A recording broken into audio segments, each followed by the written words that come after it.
دین اسلام پھیلانے میں نبی پاک صلی اللہ علیہ وآلہ وسلم کے ساتھ ساتھ اور بھی بہت سارے جن کے قریبی لوگ تھے وہ شریک رہے، ان میں ایک نام حضرت فاطمہ الزہرا کا بھی ہے، تو ان کا کیا کردار رہا اور کس طرح سے انہوں نے اپنی ذمہ داری ادا کی؟ بسم رب محمد کریم علیہ الصلوۃ والتسلیم۔ سب سے پہلے تو سرکار دو عالم صلی اللہ علیہ وسلم نے آپ کو جس انداز کی تربیت عطا فرمائی، میں یہ سمجھتا ہوں کہ اس کا تقاضا تھا کہ یہ ہو ہی نہیں سکتا کہ اس تربیت کے پا لینے کے بعد کسی شخص کے سامنے حق اور باطل کے درمیان کوئی مارکہ ہو، کوئی مارکہ درپیش ہو اور وہ اعلانیہ حق کے ساتھ اس کی یعنی حمایت میں جو ہے وہ کھڑا ہوتا ہوا نظر نہ آئے۔ تو یہ کیسے ہو سکتا ہے کہ رسول اللہ صلی اللہ علیہ وسلم جیسی کائنات کی سب سے کامل ترین حق پرست ہستی جو ہے، ان سے براہ راست جو ہے وہ فیض حاصل کرنے والی آپ کی صاحبزادی، ان کے سامنے جب حق اور باطل کا یہ مارکہ شروع ہوا اور گویا اعلاء کلمۃ الحق کی اس تحریک کا آغاز ہوا، سو ان کے سامنے یہ سارا منظرنامہ تھا۔ اور ہم دیکھتے ہیں کہ مجھے تو یوں لگتا ہے جب میں سیدہ کی شخصیت پر ایک نظر دوڑاتا ہوں تو مجھے محسوس ہوتا ہے کہ سرکار دو عالم صلی اللہ علیہ وسلم نے ڈے ون سے ہی ان کو اس انداز میں ان کی تربیت فرمائی تھی کہ وہ ان ساری عزتوں کی حقدار قرار پائیں۔ یعنی آپ دیکھیں کہ آپ کی خوش نصیبی کا ایک پہلو اگر یہ ہے کہ آپ کو والد کے طور پر سرکار رسالت مآب صلی اللہ علیہ وسلم جیسی کائنات کی سب سے کامل ترین ہستی جو ہے وہ میسر آئی، تو وہیں پر شفقت کا دوسرا منفرد حوالہ آپ کی والدہ کے طور پر محسنہ اسلام، اس وقت کی ساری عورتوں میں سب سے بہترین خاتون سیدہ خدیجہ الکبریٰ سلام اللہ علیہا جیسی زیرک اور دور بھی خاتون جو ہے نا، ان کا سایہ آپ کو میسر آیا اور ان کی تربیت میسر آئی۔ ان دونوں شخصیات کی تربیت کا پرتاؤ جو ہے وہ آپ کی شخصیت کے اندر نظر آتا ہے، اور سرکار ختمی مرتبت اور حضرت خدیجہ الکبریٰ نے آپ کو حق اور باطل میں امتیاز کا جو ایک مرحلے سے گزارا تھا، اس صلاحیت کو نکھارا تھا، اسی کا ہی یہ انداز ہے کہ سرکار ختمی مرتبہ صلی اللہ علیہ وسلم اللہ کے اس پیغام کو پھیلانے کے لیے جب ہر گھر اور ہر دل پر دستک دے رہے تھے اور ہر طرف سے رسول اللہ صلی اللہ علیہ وسلم کی حوصلہ شکنی ہو رہی تھی،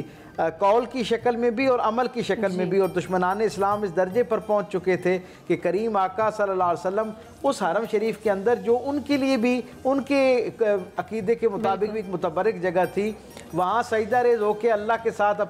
اپنی مناجات پیش کرتے ہوئے نظر آتے ہیں، راز و نیاز کرتے ہوئے نظر آتے ہیں، اور اس عالم میں ایک بدبخت آتا ہے ابو جہل اور وہ سرکار ختمی مرتبہ صلی اللہ علیہ وسلم کے اوپر ایک اوجری رکھ دیتا ہے، جس کے بوجھ سے سرکار دو عالم صلی اللہ علیہ وسلم جو ہے آپ کی پشت مبارک جھکنا شروع ہو جاتی ہے۔ عین اس عالم میں ان مردوں کی اس سارے ماحول کے اندر ایک ننھی سی بچی سیدہ فاطمہ الزہرا سلام اللہ علیہا تشریف لاتی ہیں، اور آپ کے اندر اپنے والد گرامی کے وہ اوصاف اس طرح ودیعت ہو چکے تھے کہ آپ نے جرأت و بہادری کا مظاہرہ کیا، اس کو سرکار ختمی مرتبہ صلی اللہ علیہ وسلم کے جسم اقدس سے اتارا اور پانی کے ساتھ سرکار دو عالم صلی اللہ علیہ وسلم کی جو کپڑے مبارک تھے، جو پشت مبارک تھی، اس کو دھویا، اور پھر رسول اللہ صلی اللہ علیہ وسلم کو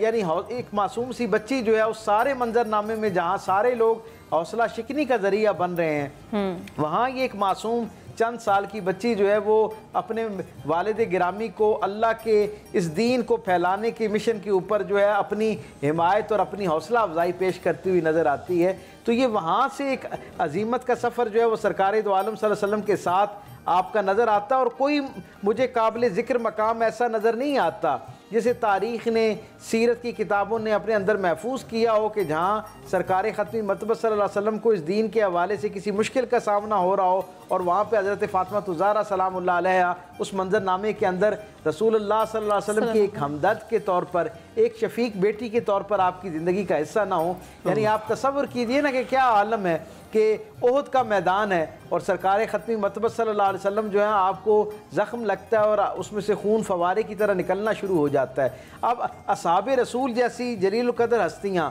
اور ان میں جناب علی کرم اللہ وجہ الکریم جیسی ہستی جو شجاعت اور بہادری کا پیکر ہے، اپنے جسم پر 17 زخم کھا چکے ہیں، رسول اللہ صلی اللہ علیہ وسلم اپنے 17 زخم کھانے پر اس طرح دل گرفتہ نہیں ہے جیسے رسول اللہ صلی اللہ علیہ وسلم کا زخم دیکھ کر آپ کی طبیعت کے اندر ایک اضطراب ہے۔ عین اس عالم میں سب کا حضور کے ساتھ محبت کا معاملہ ایسا ہے کہ وہ محبت آڑے آ جاتی ہے، اور بالآخر رسول اللہ صلی اللہ علیہ وسلم کے جسم اقدس کے پر لگے ہوئے اس زخم کے مرہم کے طور پر اللہ جناب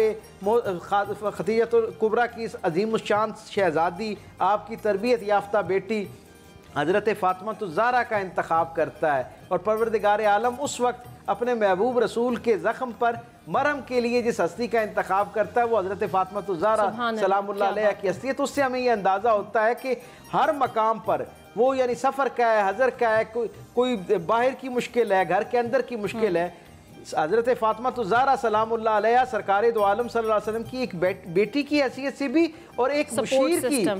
مشیر کی حیثیت سے بھی آپ جو ہیں وہ رسول اللہ صلی اللہ علیہ وسلم کی زندگی کے اندر ایک بڑا نمایاں کردار اور عنوان کے طور پر نظر آتی ہے۔ علامہ صاحب اسی گفتگو کو آگے کنٹینیو کریں تو آپ یہ بتا دیجئے، ویسے ڈاکٹر صاحب نے بڑا اچھے سے ایکسپلین کر دیا کہ نبی پاک صلی اللہ علیہ وآلہ وسلم نے جس ذات کی تربیت کی وہ ذات پھر کیا ہوگی، پھر اسی ذات کو مختص کیا گیا امام حسن اور امام حسین کی تربیت کے لیے، اور پھر کیا تربیت کی کہ ہم نے دیکھا کہ نانا کے دین کے حق کا علم بلند کرنے کے لیے انہوں نے جان کا نذرانہ پیش کرنے سے بھی گریز نہیں کیا۔ تو بطور ماں حضرت فاطمہ الزہرا کا کردار کیا تھا؟ بلا شبہ نبی کریم علیہ السلام نے اپنی بیٹی کی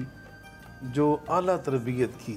اس کائنات میں سمجھ پوری تاریخ انسانیت میں اس سے اعلیٰ تربیت کی کوئی اور مثال ہے ہی نہیں۔ بے شک ایسے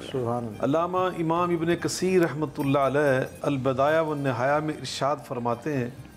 کہ انہم ذریۃ طیبۃ من اشرف بیت وجد علی وجہ الارض، اس روئے زمین پر میرے نبی پاک صلی اللہ علیہ وسلم کے گھرانے سے افضل اور اعلیٰ کوئی گھرانہ نہ تھا،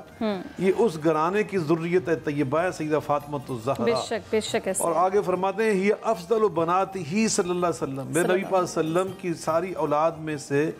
ساری بیٹیوں میں سے سب سے زیادہ پیار اور لاڈ اور افضل جو بیٹی تھی وہ سیدہ فاطمہ الزہرا تھی۔ اور یقیناً آپ ان کی تربیت ایسی کی، آپ اس کا ایک واقعہ سے اندازہ لگا سکتے ہیں کیا تربیت کی۔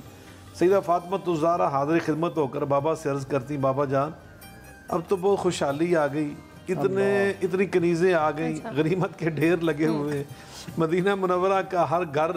جس کو ضرورت ہے وہ لے کے جا رہا ہے، تو میں آپ کی بیٹی بھی حاضر خدمت ہوں، چکی چلا چلا کر میرے ہاتھوں کی ہتھیلیوں میں گٹھے پڑ چکی ہے، دور دراز سے چشمے کا پانی میٹھا لے کے آتی ہوں، چشمہ مشکیزہ اٹھا کر میرے کندھے داغ ہو چکے ہیں، گھر میں جھاڑو خود پھیرتی ہوں، گرد و غبار سے میرے لباس اٹھ جاتا ہے، مجھے بھی ایک کنیز عطا کر دے جو میری معاون بنے، میری سپورٹر بنے، میرا کام کر دیا کرے۔ میرے آقا علیہ السلام نے فرمایا بیٹی فاطمہ اتق اللہ یا فاطمہ، جو تقوی ملا نا تجھے میری طرف سے اور اللہ کی طرف سے وہ تیرے لیے سب سے بہتر ہے۔ تو جب تھک جایا کرے گھر کا کام کاج کر کے تو پھر 34 بار پڑھا کر اللہ اکبر اللہ اکبر، 33 بار پڑھا کر الحمدللہ الحمدللہ، 33 بار یہ پڑھا کر سبحان اللہ سبحان اللہ، یہ خیر اللہ کی من الخادمی۔ تجھے روز محشر پتہ چلے گا تیرے بابا نے تجھے خادم اور کنیز کی جگہ پر کتنا اعلیٰ تحفہ دیا تھا، تو یہ تربیت کی۔ پھر نتیجہ کہ کیا نکلا، سیدہ فاطمہ الزہرا نے نانا جان بابا جان خطبہ ارشاد فرما رہے، دونوں شہزادوں کو تیار کر کے بھیجا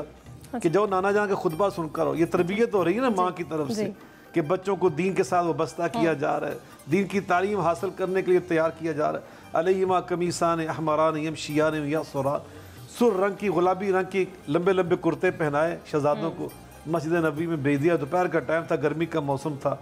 باہر فرش تپ رہا تھا، وہ ننھے سے معصوم سے قدم مبارک وہاں پہ لگے نا تو وہ تپش برداشت نہ ہو سکی تو نیچے گر پڑے، جسم تھوڑی سی تکلیف محسوس کرتا ہے، جلدی سے اٹھنا چاہ پھر گر پڑے۔ آقا علیہ السلام نے منبر اطہر سے دیکھا کہ میرے بیٹے کس کیفیت میں ہیں، تو آپ نے کسی صحابی سے نہیں فرمایا، اللہ نے فرمانے نہیں دیا، حالانکہ آپ فرماتے اشارہ کرتے تو ساری مسجد ہی بھاگ اڑتی شرف سمجھ کر، لیکن اللہ نے یہ نہیں چاہا وما ينطق عن الهوى ان هو الا وحی یوحی، وہاں تو جو کچھ ہو رہا تھا وہی سے ہو رہا تھا۔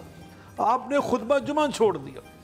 آپ نے ممبر کو چھوڑ دیا، فرمایا جب خطبہ شروع ہو جائے کوئی بات نہ کرے، کوئی صفوں کو نہ پھلانگے۔ آج گردنیں پھلانگ دی، صفیں ساری آپ نے چیر دی، خود جا کر دونوں کو اٹھا کر لائے، سامنے لا کر بٹھا کر پھر ممبر پہ تشریف لا کر فرمایا میں نے اپنے بیٹوں کو پریشانی میں دیکھا تو فلم اصبر، میں صبر نہ کر سکا، حتیٰ قطع تو حدیثی، حتیٰ کہ میں نے خطبہ جمعہ منقطع کر دیا۔ اب اندازہ لگائیں یہاں سے جو میرا استدلال ہے وہ یہ ہے کہ سیدہ فاطمہ الزہرا نے بابا جان کا خطبہ سننے کے لیے، ان کی تربیت کے لیے، تعلیم کے لیے ان کو بھیجا ہوا تھا۔ اور کتنے واقعات ہیں، نماز ظہر نبی صلی اللہ علیہ وسلم پڑھا رہے، نانا جان کے پیچھے نماز پڑھنے کے لیے بھیجا. اب وہ چھوٹی عمر میں تھے, انہوں نے پیچھے نماز پڑھنے کی بجائے آ کر دیکھا نانا جان سجدے میں, تو وہ آ کر آپ کمر مبارک پر دونوں بیٹھ گئے. تو نبی کریم علیہ السلام خود آپ نے سجدہ لمبا کر دیا, اور کچھ صحابہ لیٹ آئے تو انہوں نے آپ کے سجدے لمبے کو دیکھا نا, تو ان کو متوجہ کر کے تھوڑا سا اشارے سے, کچھ زبان سے الفاظ نہیں کہے, بس شیشی کی آواز نکال کر ان کو روکنا چاہا. تو نبی پاک صلی اللہ علیہ وسلم پھر کر پہلے ان کو گود میں بٹھایا اور ان سے فرمایا, حیدر مرزا کو یہ نہیں فرمایا, نہ سیدہ فاطمہ الزہرا کو پیغام بھیجا کہ تم نے آئندہ ان کو نماز کے ٹائم نہیں بھیجنا, بلکہ ان سے فرمایا کہ ضروہما, آئندہ اگر تم میرے بیٹوں کو اس طرح میرے ساتھ نماز کی حالت میں بھی دیکھو نا تو کچھ نہیں کہنا تم نے. من حبنی فلیحب ہذین, تمہارے اوپر فرض ہے اگر میرے ساتھ محبت کرنا چاہتے ہو ان دونوں کے ساتھ محبت کرو.